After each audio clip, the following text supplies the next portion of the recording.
Hello everyone. Pregnancy టైంలో లేడీస్‌కి చాలా ప్రాబ్లమ్స్ అయితే ఉంటాయన్నమాట. సో, ఏది తిన్నా అరగకపోవడము, చేయకపోవడము అండ్ ఇంకొకటి మెయిన్ విషయం ఏంటంటే కాళ్ళు లాగుతూ ఉంటాయన్నమాట.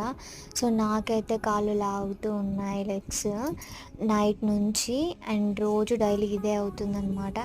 అండ్ ఒక్కొక్కసారి అయితే ఎక్కువ అవుతుంది. అసలు పడుకోలేని సిచ్యుయేషన్ అయితే ఉందన్నమాట.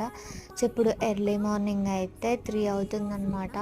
సో, కాళ్ళు లాగుతున్నాయి అండ్ అలాగే కడుపు కూడా కొంచెం టైట్‌గా అనిపిచ్చింది. అందుకే కొంచెం వాటర్ హీట్ చేసుకొని అయితే తాగుతున్నాననమాట. మీకు కూడా కడుపు టైట్‌గా అనిపిచ్చింది, డెలివరీ టైం దగ్గర పడిందనుకున్నా, లేకపోతే మామూలుగా గానీ కడుపు టైట్‌గా ఉంటే మాత్రం వేడి పాలైనా తాగండి. లేదంటే కొంచెం వాటర్ హీట్ చేసుకొనైనా తాగండి. అండ్ ఇప్పుడు నేను కూడా వాటర్ హీట్ చేసుకొనైతే తాగుతున్నాననమాట. సో, కాళ్ళు లాగడం అండ్ ఇంకా కడుపు కొంచెం టైట్‌గా ఉంటే ఏం టెన్షన్